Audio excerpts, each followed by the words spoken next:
ये अपना सब कुछ निछावर कर देने वाले अपने बेटे के लिए वो माँ बाप लोग अब आपको दोबारा सीएम की कुर्सी तक नहीं पहुंचे। मोतिहारी में सभा हुई, टस से मस में हुआ 6 बज गया और आज भी यही हाल है कि टस से मस नहीं हो रहा।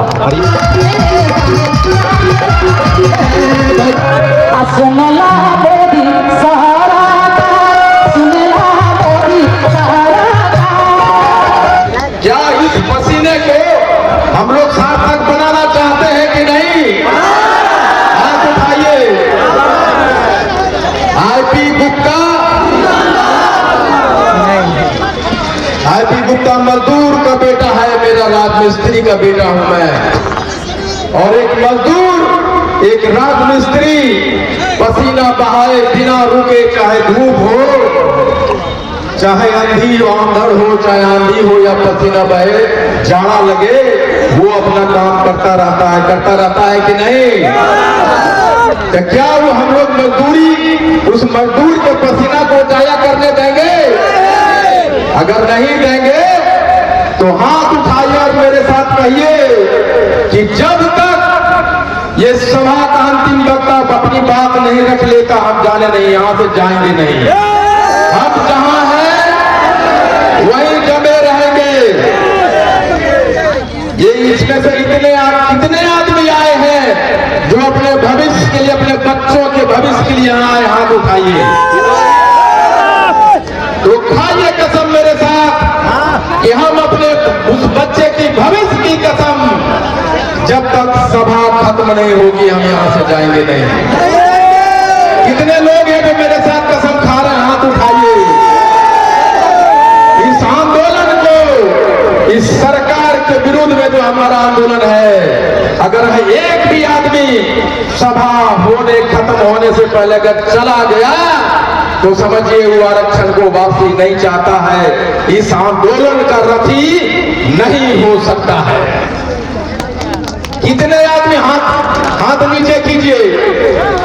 कितने आदमी हैं जो सभा खत्म होने से पहले मैदान को छोड़कर जाना चाहते हैं? हाथ उठाइए। हम अपने दिवंगत आत्मा को श्रद्धांजलि देना चाहते हैं, चाहे धूप लगे, पैखाना लगे, पेशाब लगे, जमे रहिए जब तक अंतिम सांस नहीं, जब तक अंतिम वक्ता नहीं बोले, आप जमे रहिए, तभी आरक्षण हमें वापस मिलेगा। बहुत बहुत धन्यवाद।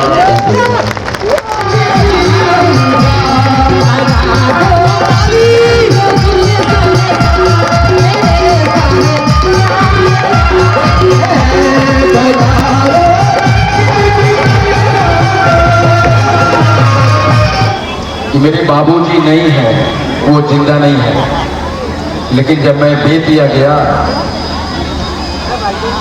तो मुझे वहाँ एक पिता मिला, पिता का प्यार देने वाला। बेतिया के जिलाध्यक्ष श्री राम बालक महतो जी, आपने मुझे एक पिता का प्यार दिया है, एक बेटा बना के वहाँ भेजा। आज मुजफ्फरपुर में मुझे एक पिता मिला था जिन्होंने मेरा हाथ पकड़ा और कहा कि तुम आओ, हाथों रथ पान तुम्हारा मुजफ्फरपुर में इंतजार कर रहा है। मैं उनके चरणों में अपना शीश झुकाता हूँ, नमन करता हूँ। हमारे पिता तुलसी रामचरित्र बाबू के लिए एक बार जोरदार तालियां बजाओ। मेरे बड़े भैया भी नहीं है। मुजफ्फरपुर में जब रात में मैं रुका और इस आयोजन के रूपरेखा के बारे में बात करने लगा, मुझे एक बड़ा भाई भी मिला, वो है मंच पे पधारे मुख्यमंत्री जी। आपने एक बार और अपने जीवन की आखिरी राजनीतिक गलती कर दी है। आपने पान तांती तत्वा को समझने की भूल, राजनीतिक भूल कर दी है आपने। और उस राजनीतिक भूल को पान तांती तत्वा अब आपको दोबारा सीएम की कुर्सी तक नहीं पहुंचने। मेरी मां हमें अपनी जेवर बेच रही है और भेज रही है पटना पढ़ने के लिए। इसका मतलब क्या है? कि अपना सब कुछ निछावर कर देने वाले अपने बेटे के लिए वो माँ बाप की वो भावना, वो ललक उसका बेटा अफसर बने, वो ललक आईपी गुप्ता की ताकत बना और वहां से पैदा होता है हाँ को रथम बाप। और मैंने प्रण किया कि हाँ को रथम आंदोलन करेंगे तो उसका नाम क्या होगा। कभी आपने सोचा हाँ को रथम पान मैंने ने क्यों कहा? हमने कहा ये रथ पान समाज जब तक हाँकता रहेगा तब तक जब नरेंद्र मोदी नीतीश कुमार रथ के सामने में रिजर्वेशन का चिट्ठी लेके खड़ा हो और कहे हे पान समाज के लोगों रोको रथ तुम पान हो।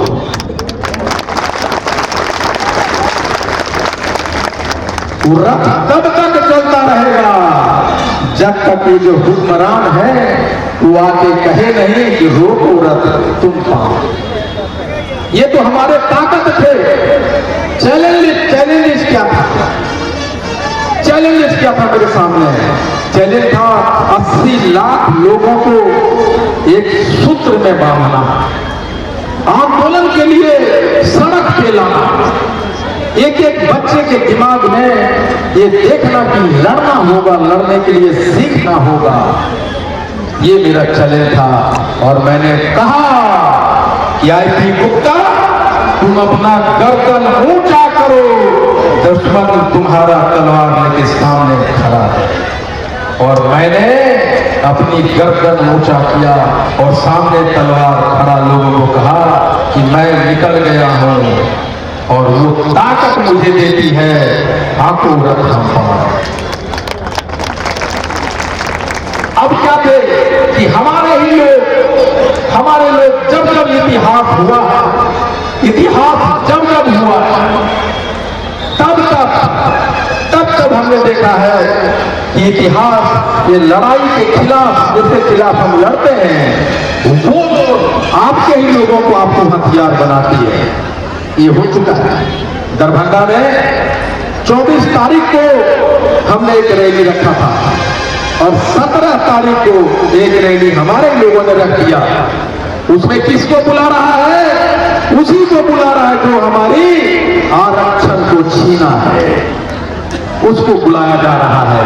और हमारे लोगों को गाय भैंस के तरह वहां हाँके जा रहे हैं। लेकिन दोस्तों दरभंगा वालों, ये हाँको रथम पान। हमारे लोग उनकी कुर्सियां उतारने पे लगे हैं। तुम चाहे लाख कोशिश करो, 24 तारीख को हम दिखाएंगे कि हम जिसको तुम बिठाना चाहते हो ये भीड़ तुम्हारा, भीड़ हमारा, और नेता हम तुमको नहीं बनाएंगे। ये भीड़ भी हमारा होगा और नेता भी हमारा होगा और उसी का नाम है हाथों रथम पान। शायद आपको पता नहीं, हमारे फिर दूसरा चैलेंज था कि सरकार हमें डराने धमकाने की कोशिश करेगी, लोग हमारे डराने धमकाने की कोशिश करेंगे।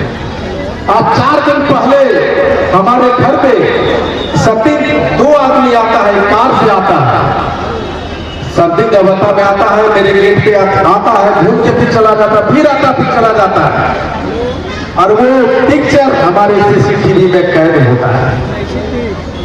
उसके बाद भी मैं मालूम था ये होने वाला है, लेकिन उनको जो हमारे घर पे आए और जो उनको घर पे भेजे उनको बता देना चाहता हूं कि हाँ को रथ आंदोलन करने वाले न जेल से डरते, न जांच से डरते, न गोली रफ्तार से डरते। एक बार आईपी गुप्ता के जब मिटा दोगे तो मुझे मालूम है कि हाँ को रथम पान से 1000 आईपी गुप्ता गली गली में पैदा हो जाएगा। क्या करोगे उस समय जब आईपी गुप्ता पैदा होगा? वो हो चुका है। और मैं ये भी बता देता हूं कि आईपी गुप्ता रहे या ना रहे, हाथों रथ हम पान चलेगा और चलता रहेगा। हमने कहा कि जो मर्द होगा, हमने कहता था कि भाई हमको 1000 लाख 2 लाख का भीड़ नहीं चाहिए, हमको 5 मर्द दो और उस 5 मर्द से बिहार की ताकत को मैं दिखाऊंगा। और हर एक जिला में 5-10 मर्द पैदा हो रहा है, उसका जनक कौन है? हाथों रथ हम पान। तो हमने कहा कि मेरा पहला लक्ष्य था कि मुझे आरक्षण वापस दो। फिर इस आंदोलन का दूसरा लक्ष्य था कि हमारा भी नेता पैदा हो। नेता कैसे पैदा होगा? ये लक्ष्य हमारा है कि मुजफ्फरपुर में हमने वोट देते रहे। रामचरित्र बाबू से मैं कहानियां सुनता हूं, वोट देते रहे, नेता बनाते रहे। लेकिन आज के बाद 2025 में पान समाज का एमएलए होना चाहिए कि नहीं होगा? मुजफ्फरपुर में होना चाहिए कि नहीं होना चाहिए? जो ये भीड़ जुटाया है मुजफ्फरपुर के पान समाज का लोग, उसमें से एक एमएलए बनेगा, मोतिहारी से बनेगा, सीतामढ़ी से बनेगा और वहां जाएगा विधानसभा में और बोलेगा बहुत हो गया, अब पान समाज आया है, क्या कानून बनाते हो मुझे दिखाओ। हमारा नेता आईपी गुप्ता सड़क पे खाक छान रहा है और तुम यहां बैठ के कुछ भी करोगे नहीं चलेगा। यानी हमारा नेता विधानसभा के अंदर आंदोलन करेगा और आईपी गुप्ता सड़क के बाहर आंदोलन करेगा। आईपी गुप्ता जिंदाबाद, आईपी गुप्ता जिंदाबाद। कि हाथा जोरी करे ले राजिया सुनला मोदी सारा, सुनला मोदी सारा।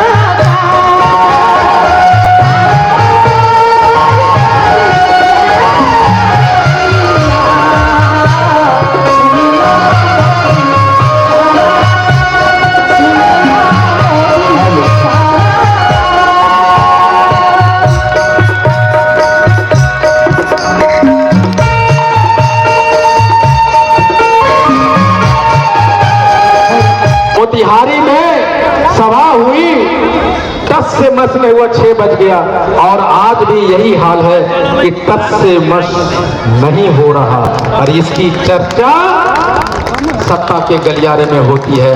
और ये कमाल किसने कर दिखाया है? हाथों रथ हम पान है।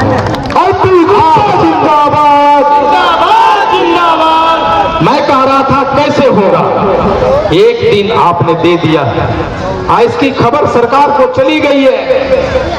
दूसरा जो महत्वपूर्ण है कि एक दिन में हमारी आरक्षण वापस आएगा। कैसे? हम कहते हैं कि पान आंदोलन बिहार से चल के देश में जाएगा और देश से चल के विदेश की बड़ी बड़ी अखबार लिखेगी। कैसे संभव? हम कहते हैं कि हम जेपी आंदोलन को पीछे छोड़ेंगे। पटना में बड़े भीड़ को छोड़ेंगे, मैं कहता हूं जेपी आंदोलन को पीछे छोड़ेंगे। कैसे? आप एक दिन आपका आरक्षण लाएंगे सिर्फ एक दिन में, वो कैसे? हम कहते हैं कि गांधी मैदान में 10 लाख लोगों को ले जाए।